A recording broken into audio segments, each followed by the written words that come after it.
The fluorescent lights hummed their mechanical hymn as Hannah Clarke pushed through the employee entrance at 2,147 hours, her canvas bag slung across one shoulder, her movements deliberate and small.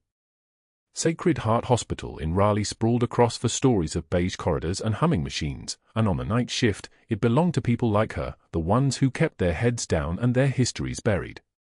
She'd spent 3 years cultivating invisibility here, 3 years building a life where nobody asked questions and nobody looked too closely at the gaps in her employment record or why she never attended staff happy hours or why her hand sometimes moved with the precision of someone trained in things hospitals preferred not to discuss. The break room smelled of burnt coffee and the particular staleness that comes from fluorescent lights cooking the same air for 8 hours straight. Her colleagues, Janet from orthopedics, Rodriguez from cardiac, Marcus from pediatrics, didn't look up when she entered. That was normal. Hannah poured black coffee from the pot that had been sitting since the day shift ended, kept her eyes on her cup, and moved like a ghost toward the 4th floor. Invisible was easier. Invisible was safe.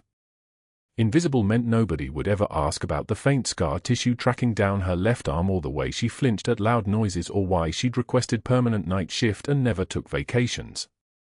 Dr. Bernard Hargrove was observing from the nursing station as Hannah arrived on the 4th floor, his tailored white coat pressed with sharp creases, his stethoscope draped around his neck like a tribal ornament. He was speaking to a resident, a young man barely out of his 20s with the wide eyes of someone who still believed medicine was about helping people.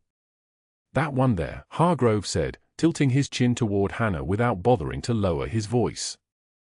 "That's Clarke. Quiet. Keeps to herself. Never speaks in staff meetings. The kind of nurse who doesn't understand that protocol exists for a reason. She's competent enough, I suppose, but you could swap her out for any other quiet type and the unit would run the same. Interchangeable labor. That's what most of them are." Hannah kept walking. Her jaw tightened for half a second, that was the only tell, and then she was past them, moving toward the patient board with her coffee cooling in her grip. 6 rooms on the 4th floor tonight. 3 post-op orthopedic cases, 1 septic pneumonia that was stable but watching, and 2 empty beds. Standard night. She was checking the med dispenser when the admission alert pinged on her phone, room for 12, incoming acute trauma case, blind patient, IED-related injuries from 6 months prior, psychiatric hold for suspected PTSD, requires 24-hour supervision. The clipboard in her hands went cold. IED-related. Blind. Ramadi timeframe. Hannah didn't look up from her phone. Her breathing remained steady. Something drilled into her during 16 years of service across 3 continents was that your body doesn't betray you if you don't let it, but her fingers tightened on the clipboard's edge. She set it down slowly on the counter and moved toward room for 12 to prepare. The ambulance arrived at 0203 hours, and Hannah was there when they wheeled him in. He was a large man, maybe 45, with the broad shoulders of someone who'd carried equipment through desert heat and the face of someone who'd learned to see without seeing. His eyes were closed, but they were still eyes, scarred tissue where the blast had taken his sight but not his presence. He was conscious. Aware. Dangerous in the way all dangerous things are when they've survived things that were supposed to kill them. The paramedic rattled off vitals and timeline, and Hannah listened with the clinical ear she'd trained herself to maintain, the part of her that was still a combat medic even though she'd buried that version of herself 3 years ago. "Where's the clothing?" Hannah asked, her voice steady and even. "Bagged it.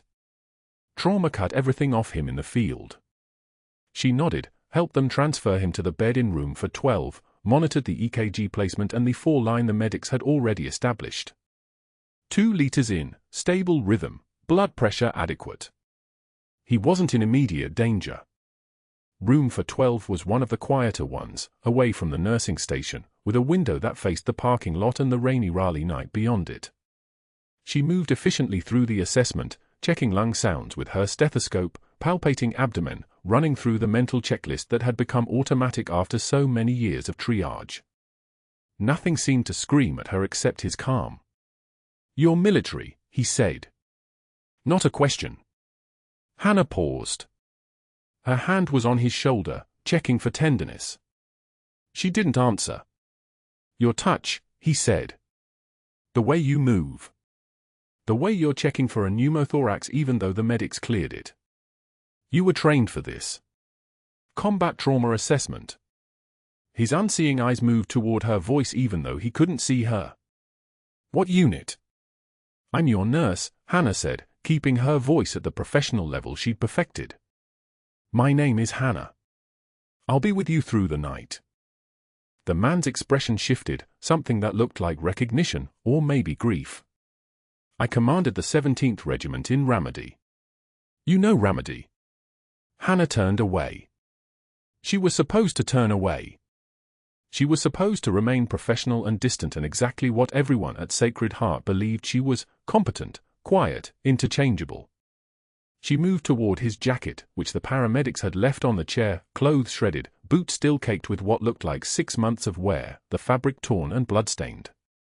But it was the jacket lining that made her hands move on their own, reaching for it, turning it over, seeing the patch sewn with careful military precision into the interior fabric. 3rd Battalion, 5th Marines. Dark Horse. Her son's unit. And not just any officer. She recognized the name beneath it, hand-stitched in faded thread. Colonel James Morrison. Commanding officer of her boys' platoon. The man who'd made the call to send 17 Marines into an ambush in Anbar province that had left 4 of them permanently altered. The clipboard she'd been holding slipped from her fingers and hit the tile with a sharp crack. "You all right?" the colonel asked from the bed, his voice carrying the particular timbre of someone who'd learned to navigate the world through sound alone. "Fine," Hannah said, but her hands were shaking. She could see them moving in front of her, and they didn't belong to her anymore.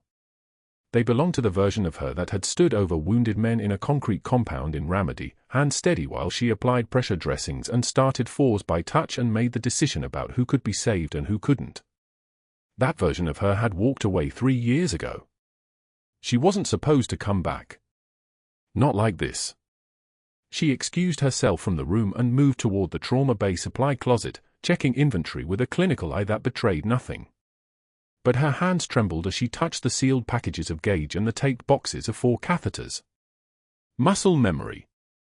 That's what they called it, the body remembering what the mind wanted to forget. She'd been having the dreams for 3 years anyway, the ones where she was still in Ramadi and the screaming never stopped. But this was different. This was the past walking into her carefully constructed present, blind and broken, and asking her to confirm that she understood exactly what she'd walked away from. She took for minutes in the supply closet. That was all she allowed herself. Then she returned to room for 12, checked the colonel's vitals one more time, stable, no deterioration, and assured him that she'd be monitoring him through the night and that he should rest. His hands folded on top of the blanket. She noticed they were steady. His tremor came from inside, where it couldn't be seen. The morning shift briefing happened at 06 for 5 hours. Hannah sat in the break room with her 3rd cup of coffee, waiting for the day shift nurses to arrive so she could hand off her patients and disappear into the morning like every other night. But when she sat down at the plastic table in the corner, something shifted in the room. Janet, who usually nodded hello, stood up. Rodriguez followed. Then Marcus. They gathered their empty cups and their bags without saying anything, without making eye contact, and left the room in a deliberate, coordinated silence that was somehow worse than if they'd said anything at all. Hannah understood immediately. Hargrove had already been in here. He'd already spoken about her, labeled her, put her in some category that required her former colleagues to perform this small act of erasure. She didn't need to know what he'd said, probably something about her excessive time with a single patient, her deviation from standard protocols, her tendency to question the way things were done. In a hospital hierarchy, someone like Hargrove, politically connected, born into the kind of family that ensured doors opened, had the power to make a nurse invisible in ways that had nothing to do with how quietly she walked. She sat alone in the break room and drank her coffee, her jaw clenched tight enough to hurt, and thought about the colonel in room for 12 and about her son, who was 17 years old and who still didn't know why his mother had left him with his grandmother and disappeared into nursing school and night shifts and carefully maintained anonymity. She thought about the faded unit patch sewn into that jacket, about the hands that had made those careful stitches, about the life she'd been living that wasn't a life at all but a holding pattern waiting for something to crack. The break room fell silent when Hannah entered. 6 nurses sat scattered across 2 tables, their lunch trays half finished, their conversations cutting off mid-word like someone had flipped a switch. Sarah Chen looked up first, then away. Marcus pretended to study his sandwich. The newer staff, the ones who didn't know her, who had no reason to fear Hargrove's influence, gathered their plates without making eye contact and shuffled toward the door, their movements synchronized like prey animals catching the scent of a predator. The door swung shut with a soft pneumatic hiss. Hannah stood in the center of the room, her salad in one hand, her shift badge clipped to her scrubs. Just her and the fluorescent lights buzzing their tired mechanical song above her head. She had learned in 3 years of night shifts that some moments could be measured by what people weren't doing. Nobody offered her a chair. Nobody said hello. Nobody pretended this was anything other than what it was, institutional isolation, calculated and clean. She sat anyway, at the table they had abandoned, and opened her salad container. The lettuce was pale and wilting. It smelled like plastic wrap and sad logistics.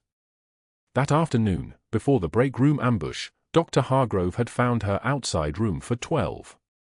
The veteran's daughter had been visiting, a woman in her mid-40s with her father's jawline and his careful way of moving, as if she'd inherited his understanding of spatial awareness even though her eyes worked fine. She'd been talking to Colonel Morrison about his discharge timeline, about home health care options, about the adaptive equipment the VA could provide. Hannah had been standing at the monitor station, checking his oxygen saturation. Steady. 100%. Hargrove had appeared the way he always did, moving through the corridor with the confidence of someone who believed the air itself would part for him. His badge hung from a lanyard embroidered with his initials. His shoes clicked against the tile floor, expensive shoes, the kind that cost what Hannah made in 2 weeks. Nurse Clarke. His voice carried the particular tone of a man used to being obeyed, voice like a tank idling in a garage, heavy and dangerous at any speed. A word. The veteran's daughter had watched as he steered Hannah toward the supply closet, far enough from room for 12 that Colonel Morrison couldn't hear, close enough that the daughter certainly could. That was the point. Everything Hargrove did was designed to be witnessed. This hospital maintains professional boundaries, he'd said, his eyes moving to the open doorway where the daughter stood rigid, pretending not to listen. Your excessive time with a single patient is noted and inappropriate. 47 minutes last night. 42 the night before. Are you running a hospice or a hospital ward? Hannah had not trembled. She had not looked away. She had simply said, the patient's vital signs were unstable. He needed. What he needed, Hargrove interrupted, stepping closer so his body language became territorial, was a nurse who understands her place in the medical hierarchy. You're a clipboard holder, not a caregiver. The goal here is efficiency, not your personal Florence Nightingale fantasy. Do your job within the parameters specified or find work elsewhere. He'd walked away then, clicking his expensive shoes back down the corridor, leaving Hannah standing in the shadow of the supply closet with the veteran's daughter staring at her with an expression that mixed pity and confusion and the beginning edges of contempt. People were susceptible to the opinion of authority figures. People heard tone and believed authority. Hargrove had spent 8 minutes of his morning making sure everyone understood that Hannah Clarke was a problem. 2 hours later, the break room write-up had appeared. It was posted on the bulletin board where staff schedules lived and infection control notices were pinned and birthday cards were taped. The write-up was printed on hospital letterhead in bold red text, her name at the top like a headline no one wanted to read. Excessive patient contact. Failure to maintain professional distance. Unauthorized time allocation. Violation of Departmental Protocol Section 4.2.b. The language was clinical, but the implication was vicious. She was a deviation. A liability. A threat to the carefully maintained hierarchy that kept Hargrove's hospital running like clockwork. Hannah had read it once, then returned to the unit floor and continued working. She'd charted vitals. She'd checked medications. She'd documented Colonel Morrison's intake of fluids and his evening blood pressure reading. She'd done the job with the precision of someone who'd spent 12 years in an operating environment where mistakes cost lives, not just careers. But the message had already spread. It was in the way the other nurses stopped talking when she entered a room. It was in the careful distance they maintained, as if proximity might transfer her untrustworthiness through osmosis. It was in the eyes of the charge nurse when Hannah had asked for her patient assignment the next morning. The charge nurse had avoided her gaze entirely.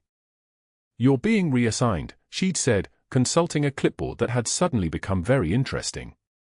"Pediatric wing. Effective immediately." No explanation.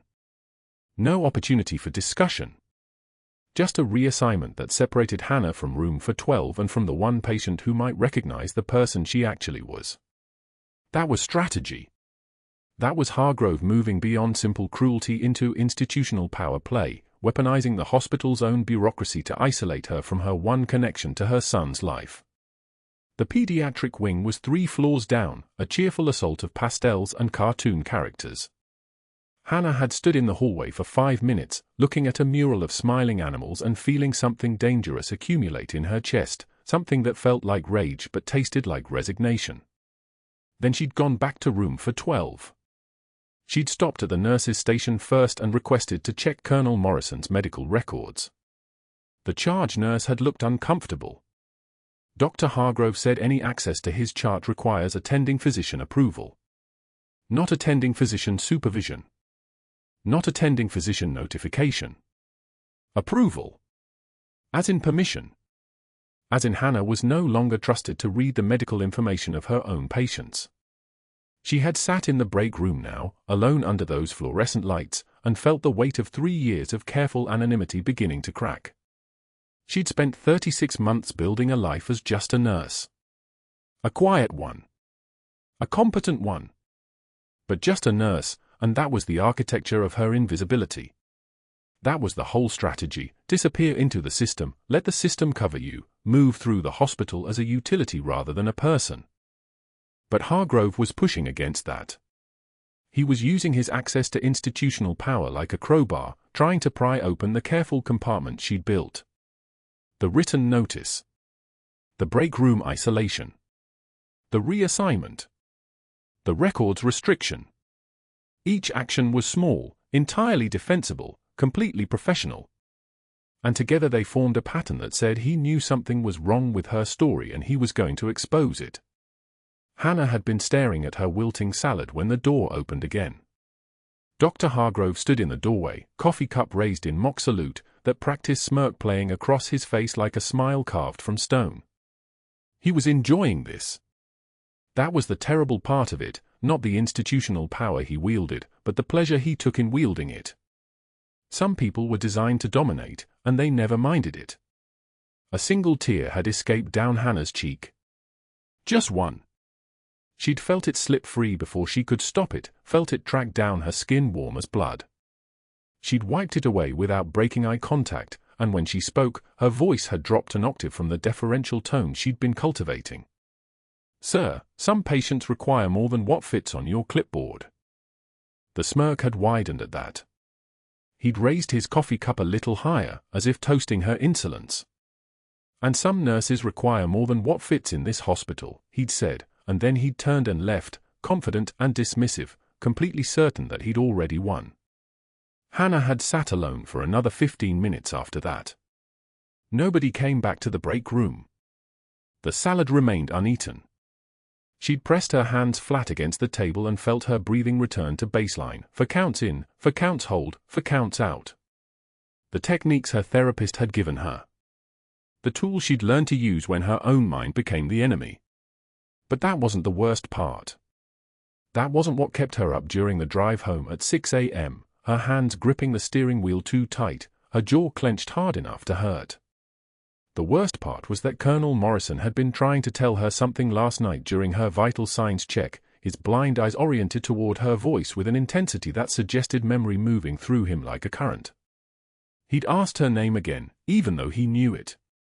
He'd said it slowly, tasting the syllables. "Clarke." He'd asked if she had family. If she had a son. She hadn't answered him.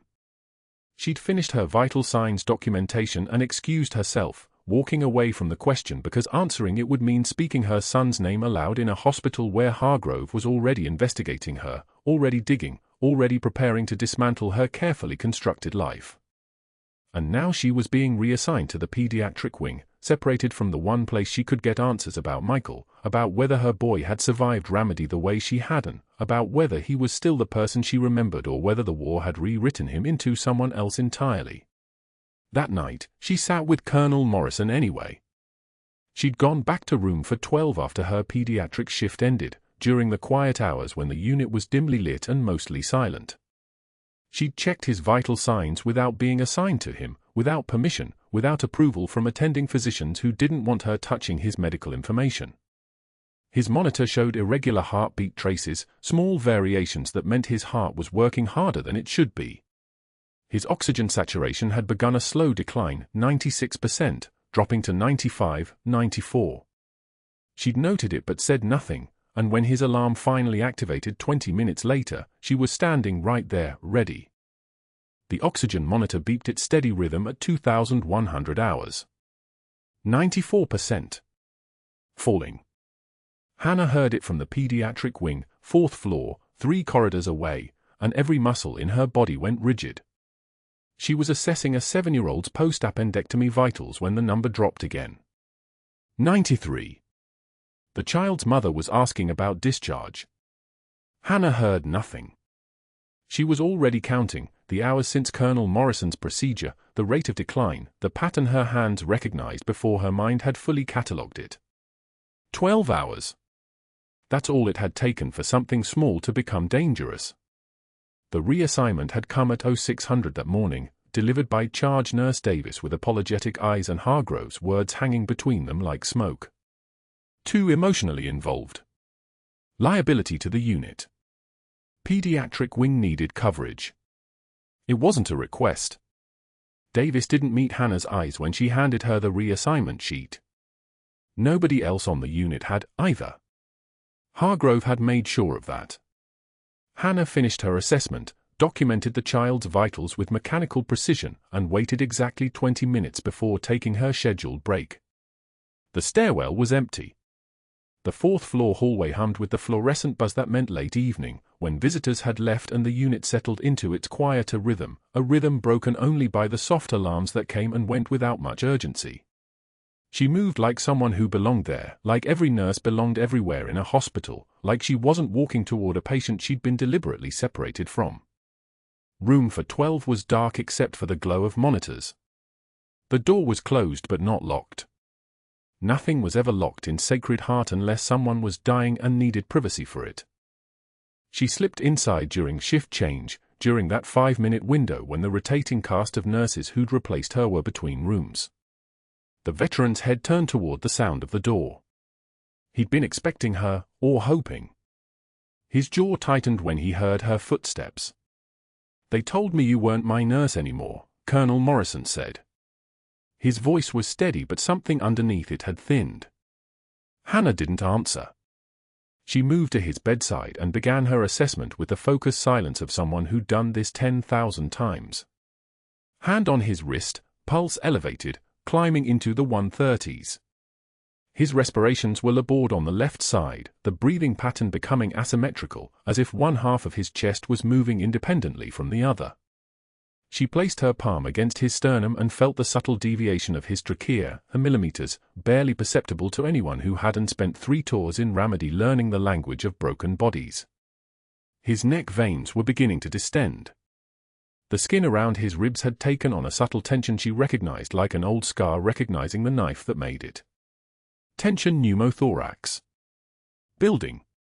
Not yet critical, but the clock was running. "Your oxygen saturation is dropping," Hannah said quietly. "Has anyone ordered imaging?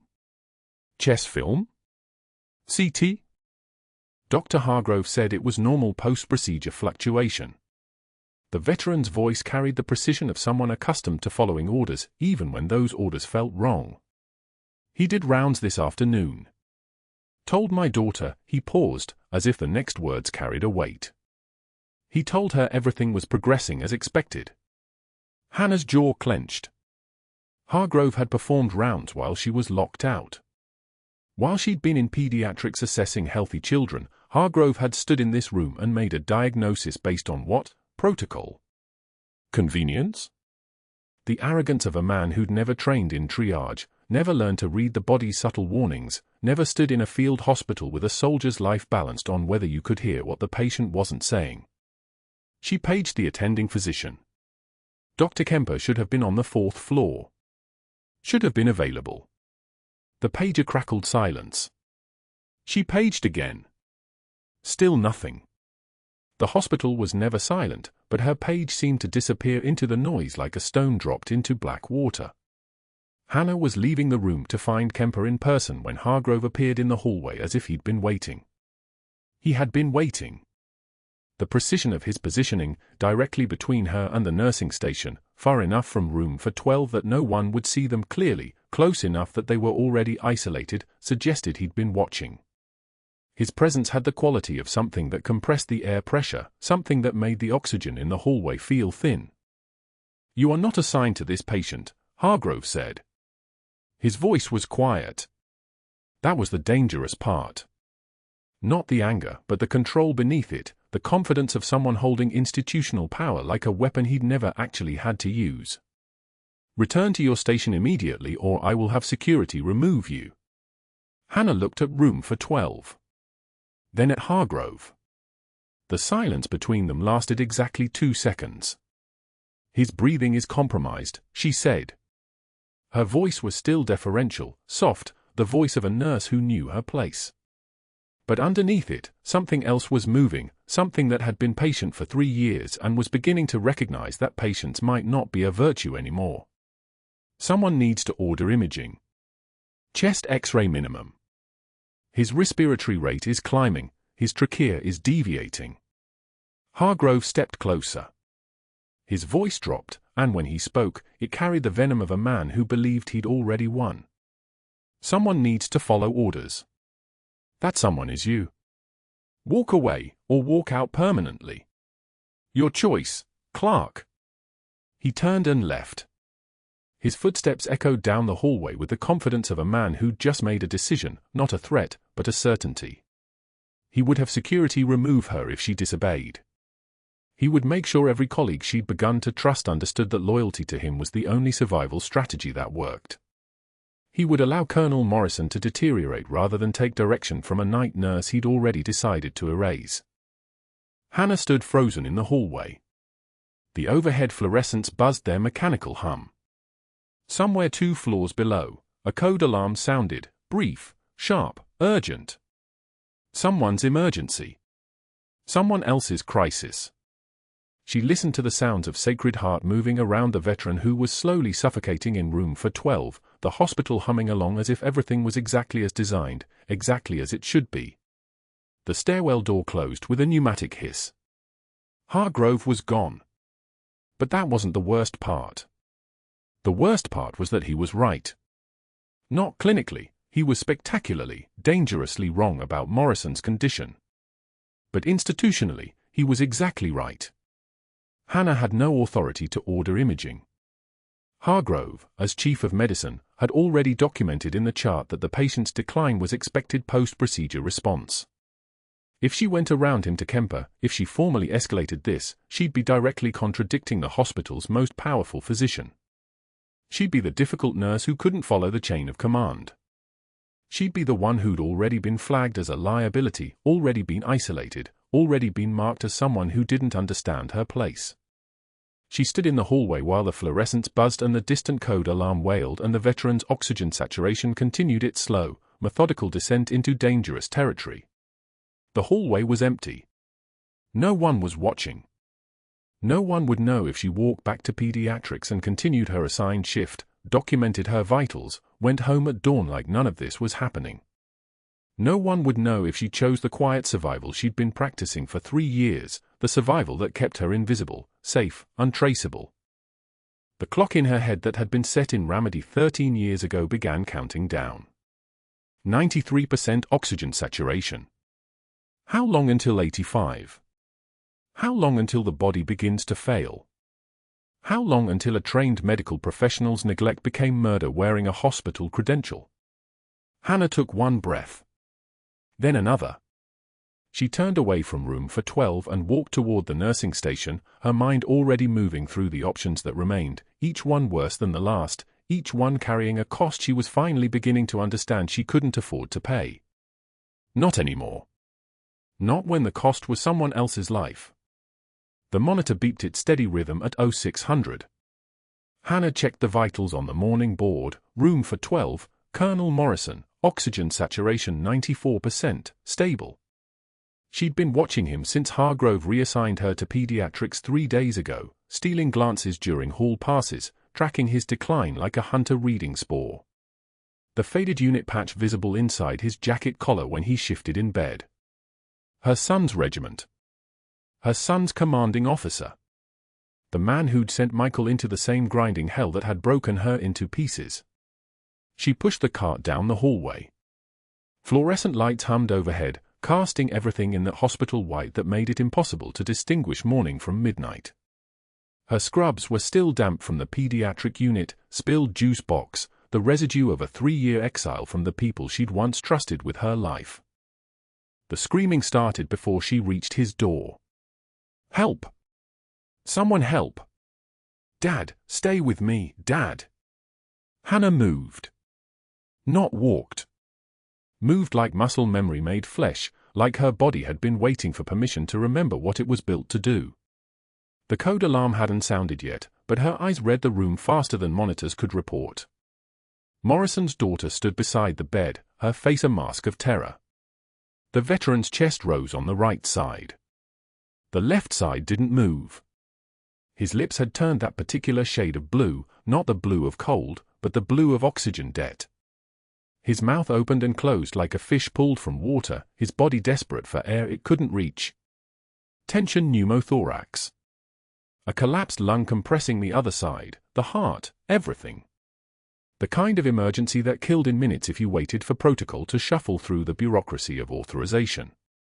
Room for 12 emergency. Hannah called out, her voice steady as a surgical laser. She'd moved through the door and was already opening the crash cart before the words finished leaving her mouth. Hargrove appeared in the doorway like he'd been waiting for the chance to supervise. His white coat was pristine, his tie silk, his expression already shaped into the mask of authority. Step back, Clarke. The attending is 2 minutes out. He'll be dead in 2 minutes. You are not authorized to perform emergency procedures without physician. Hannah didn't hear the rest. Her hands were already moving, had already decided, had already crossed the threshold from nurse to something else entirely. She prepped the site at the second intercostal space, mid-clavicular line. Her fingers found the landmarks like they'd been doing this every day for 3 years instead of sitting in dim rooms checking blood pressures. The antiseptic smell of chlorhexidine.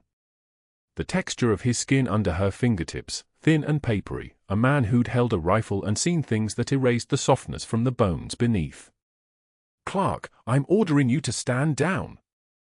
Hargrove's voice climbed, desperate with rage. That is a direct order. She didn't respond.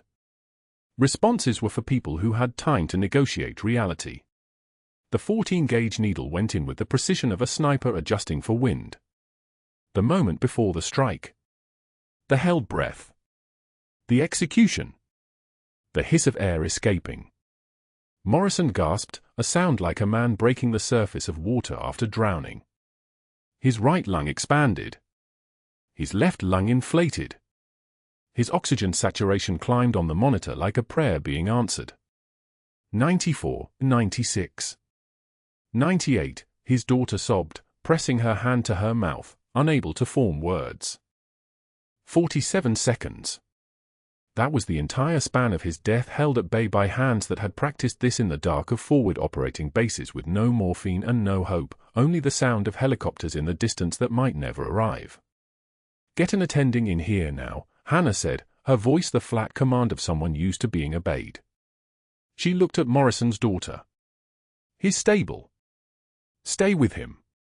She looked at Hargrove last. He was gone. She heard his footsteps retreating down the hallway before she finished securing the dressing with tape that stuck like silk. The attending arrived 3 minutes later, found the procedure already completed, vital signs stabilizing, and spent 2 minutes checking Hannah's work before nodding once. Good catch. He would have coded. The words hung in the air like a medal she wasn't supposed to accept. Then he left to document the save in a file that would be read by people who cared about liability instead of lives. Within 90 minutes, hospital administration began making phone calls. Hannah was in the break room, her hand shaking for the first time, not from fear but from the chemical crash of adrenaline finally releasing its grip when the first administrator appeared. Dr. Chen, from Credentials. The badge looked heavier than it should have. We need to discuss your employment history, Ms. Clarke. It's Senior Chief, Hannah said. Then she caught herself. A nurse wouldn't correct someone about a rank that didn't exist on the employment records. A nurse would apologize. A nurse would be deferential. A nurse wouldn't be able to save a life in 47 seconds. Your 3-year gap before you came to Sacred Heart. Chen pulled a folder from her bag. Your references are listed as, she stopped. Her finger tracked down the page. Her expression shifted like tectonic plates grinding. These names don't appear in any medical databases. We called the facilities. No one's heard of them. Hannah didn't respond. What was there to say? That she'd been in a classified recovery program? That her psychiatrist had helped her build a fictional employment history so complete it looked like actual medical career progression? That every name, every credential, every reference was constructed to hide the woman she'd been from the world, including her own son? We'll need to bring in investigators, Chen said quietly. The pity in her voice was worse than anger. Dr. Hargrove filed a complaint about insubordination during the emergency this morning. He says you acted without authorization. But given the gaps in your history, the patient was dying. I understand. That's not the issue. The issue is that we can't verify who you actually are. By noon, 2 investigators with federal badges were asking about her employment gap in more detail than she'd prepared for. Their questions were precise, clinical, the way they'd been trained to ask. Where was she from 2021 to 2024? What was she doing? Why the gap? Why the fake references? Who trained you to perform advanced emergency procedures? Hannah answered what she could without triggering the classified protection agreements that had been signed in blood and federal ink. She was vague. She was cooperative. She was everything a guilty person looks like. Hargrove's network was already operating. She could feel it in the way the investigators' questions sharpened, in the phone calls she heard through the administrative office walls, in the way her colleagues stopped making eye contact when she passed in the hallway. By the time security arrived with the termination letter at 1,530 hours, she'd already accepted that the anonymity she'd spent 3 years constructing had been demolished in 47 seconds of competence. Gross insubordination and falsified employment records, the security officer read from the letter, not meeting her eyes. He was young, uncomfortable, the kind of man who could follow orders but couldn't look at the consequence. You're to surrender your badge and leave the facility immediately. We've arranged to have your personal items mailed to your address on file. Hannah handed over her badge. It made a small sound hitting the plastic bin, the sound of a door closing on a life that had never really been hers. She walked out through the emergency room entrance where she'd entered 3 years ago, her scrubs still damp with another person's sweat and fear, her name now attached to a lawsuit waiting to happen. She drove home in silence. The radio didn't play. Her phone didn't ring.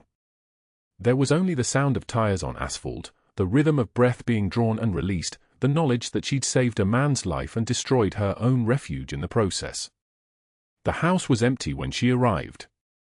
Michael was still at school, still unaware that his mother had just incinerated her carefully constructed cover.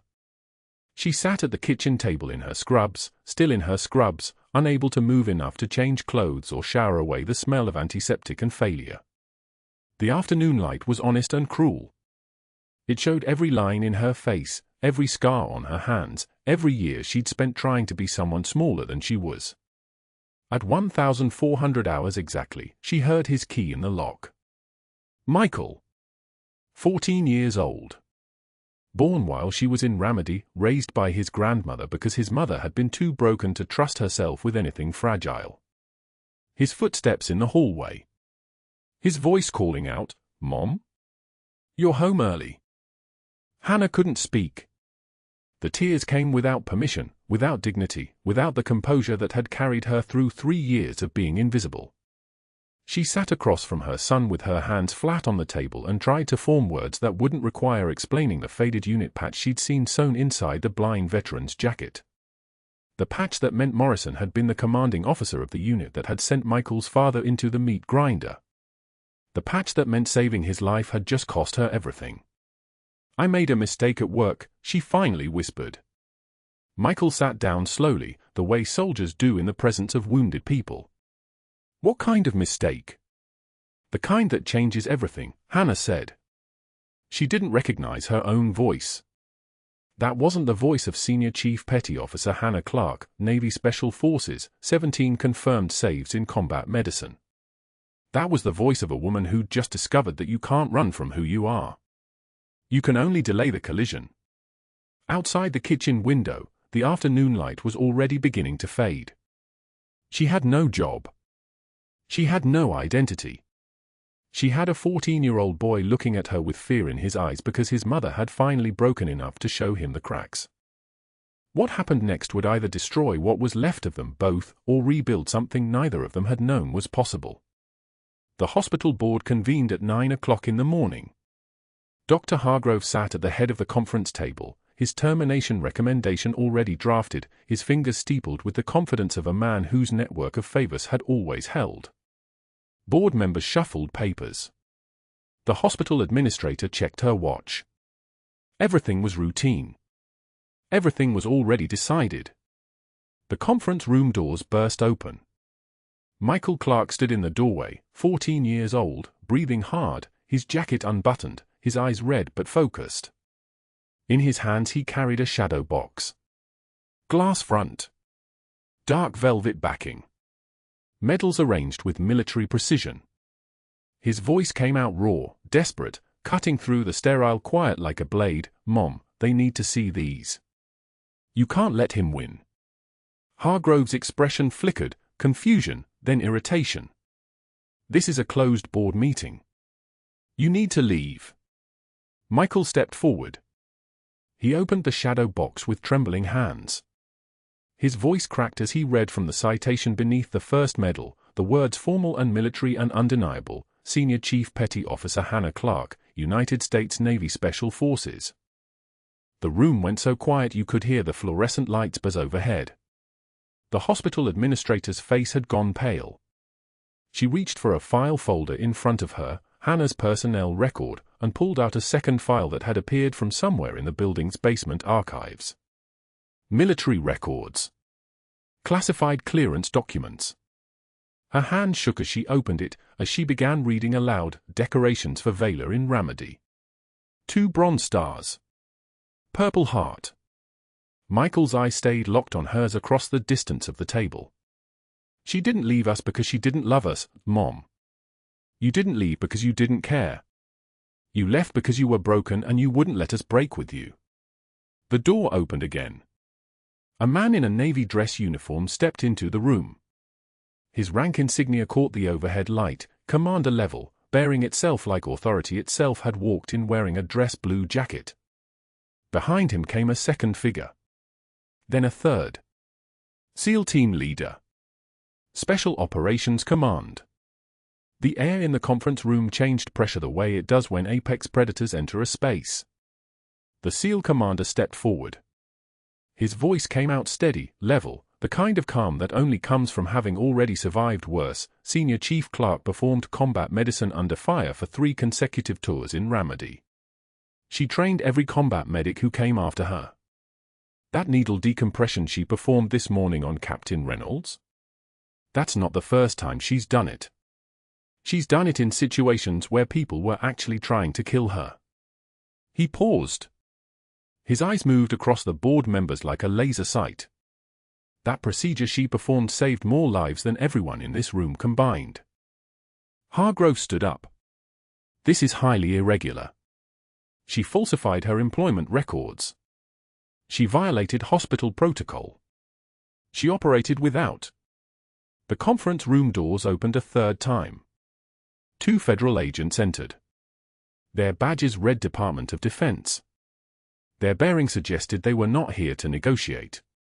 The taller one stepped forward, his voice cutting through Hargrove's protest like surgical steel. Senior Chief Clarke has been operating under protected anonymity as part of a PTSD recovery program for special operations personnel. Her employment status, her identity, her location, all classified. Federal program. Federal protection.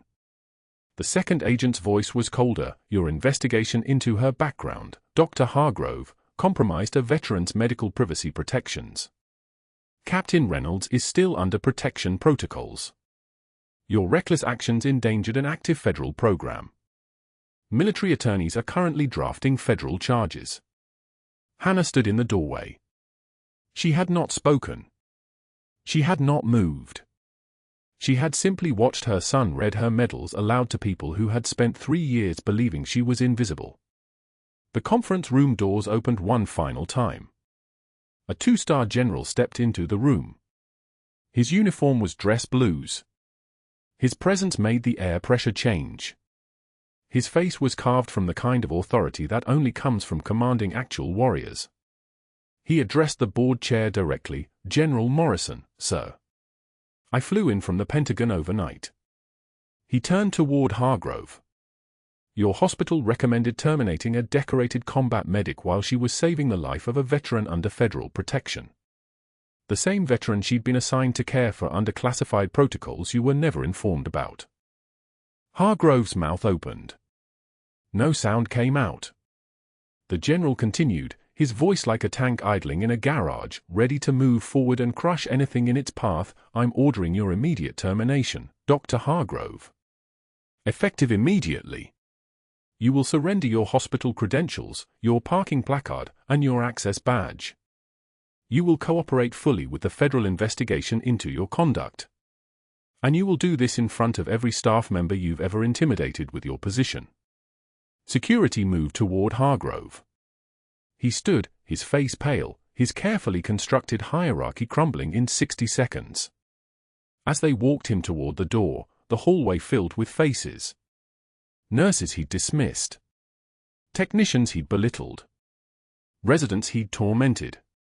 They lined the corridor in absolute silence, watching him walk toward the exit with his hands empty, his authority evaporated, his reputation destroyed in the same public forum where he'd built it. News cameras waited at Sacred Heart's main entrance. Reporters shouted questions. Photographers captured the moment Hargrove's parking placard was revoked, his hospital badge returned, his position terminated. The story would run on 3 networks by evening: the veteran care scandal, the hospital administration failure, the decorated combat medic forced to work under an alias because she was too broken to do anything else. 6 months later, Anna Clarke stood in her office at Sacred Heart Hospital. The nameplate on her door read Hannah Clarke, Senior Chief Petty Officer, RET, Director of Trauma Services. Through the window, she watched the parking lot below, where Dr. Hargrove taught CPR to disinterested community college students for $15 an hour. His movements were mechanical. His audience was bored. He glanced up at the hospital once, saw her watching from her window, and looked away. Michael walked into her office. He wore his Navy recruitment papers in an envelope under his arm, the same faded unit patch sewn inside his jacket lining, the patch Hannah had worn, the patch his commander had worn, the patch that connected them across 3 generations of service and sacrifice. You sure about this, Mom? About me enlisting? Hannah reached out and adjusted the patch on his collar, her hand steady, her eyes clear. Terrified. But I understand now. Running from fear didn't heal me. Facing it did. You'll be okay. Better than okay. The hospital intercom crackled to life, trauma alert. Multi-vehicle accident, I-40 eastbound near the Crabtree Valley exit. ETA for minutes. Captain Reynolds appeared in her office doorway, his daughter beside him, his cane tapping the floor. He wore civilian clothes but carried himself like a soldier. His blind eyes focused on the direction of her voice. He raised his right hand.